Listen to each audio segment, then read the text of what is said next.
Hello everyone, সবাই কেমন আছেন? আশা করি সবাই খুব ভালো আছেন। আমিও ভালো আছি আপনাদের দোয়া এবং ভালোবাসায়। প্রতিদিনের মতো আজকে আমি ফের শুরু করে দিল নতুন একটা ভিডিও লেনু। দেখেন এখানে শিং মাছ এসছে, কত তাজা দেখেন।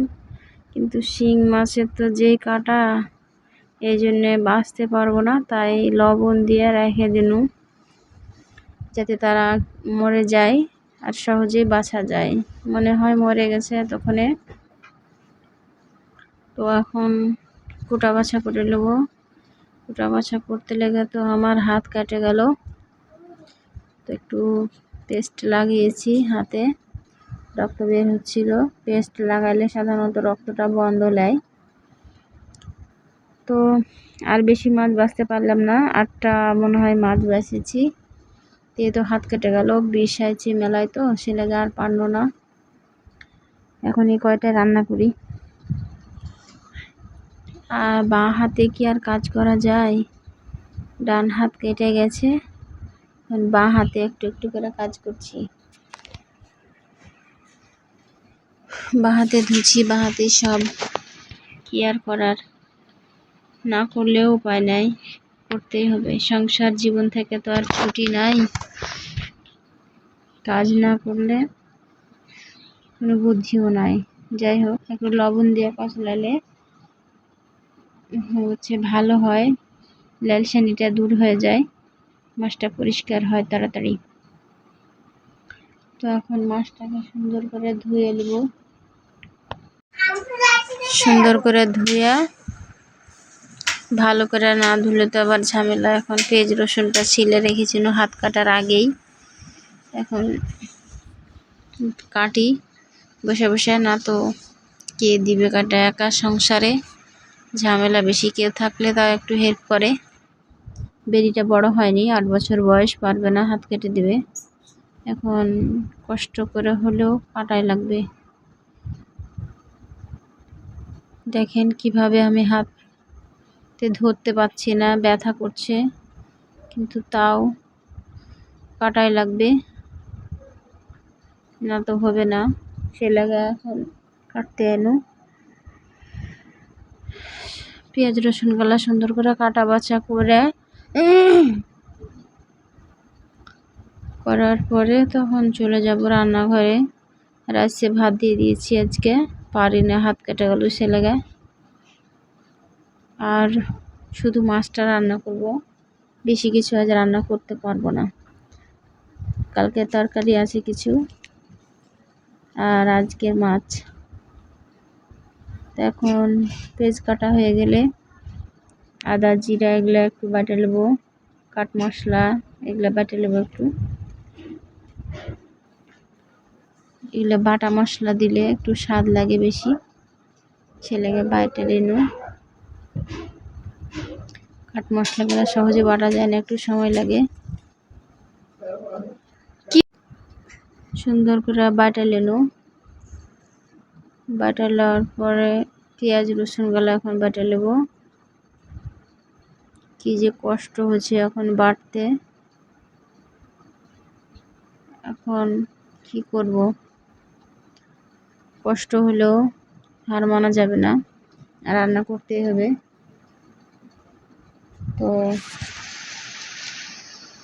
দেখতে পাচ্ছেন পাটাতে বাটছি। মশলা বাটা হয়ে গেলে আবার রান্না চাপিয়ে দেবো, চুলা ধরিয়ে দেবো।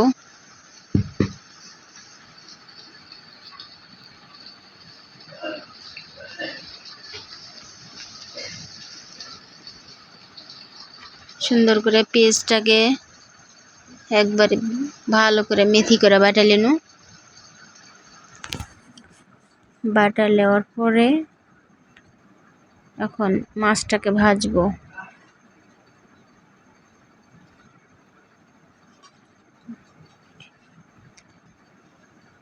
তো আমার ভিডিওটা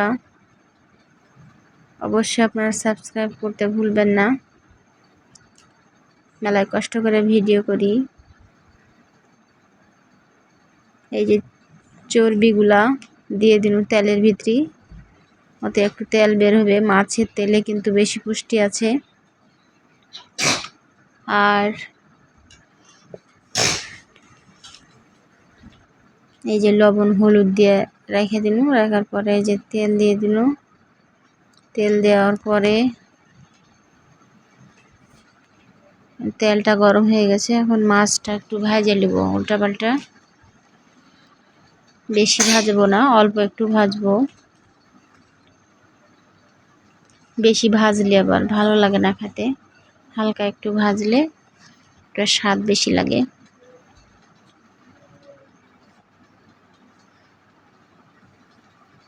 এই যে এক পিঠ উল্টে দিয়েছি, এক পিঠ ভাজা হয়ে গেছে। এখন আরেক পিঠ দিন। দুই পিঠ সুন্দর করে ভাজা হয়ে গেলে এখন মশলা ভাজবো। যে পেঁয়াজ দিয়ে দিন, পেঁয়াজ আর হচ্ছে রসুন কুচি গালা দিয়ে দিন কয়টা। দেওয়ার পরে পেঁয়াজটা একটু বাদামি কালার হয়ে গেলে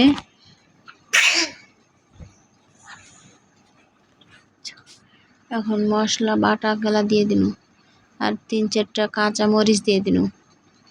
কাঁচা মরিচ দিয়ে রংটা ঠিক আসে না, কিন্তু খেতে বেশি স্বাদ লাগে। যে কোনো মাছ মাংসতেই হোক কাঁচা মরিচের স্বাদটা একটু ভালো লাগে বেশি। তো এই যে দেখেন মশলাটাকে ভালো করে কষাইতে হবে। কষিয়ে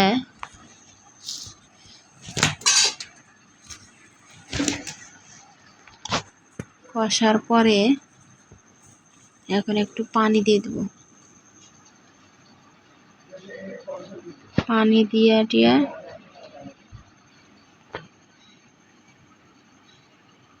তখন ভাজা মাছটা দিয়ে দিন ওর ভিতরে।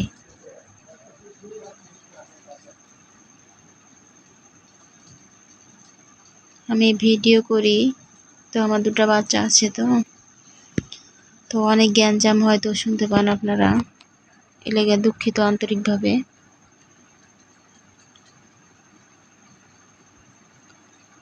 তো সবাই ভালো থাকবেন, আর সাবস্ক্রাইব করে দিলে অবশ্যই পরবর্তী ভিডিও দেখতে পাবেন। আজকের মতো আমি এখানেই বিদায় নিব। সবাই ভালো থাকবেন, সুস্থ থাকবেন। আল্লাহ হাফেজ।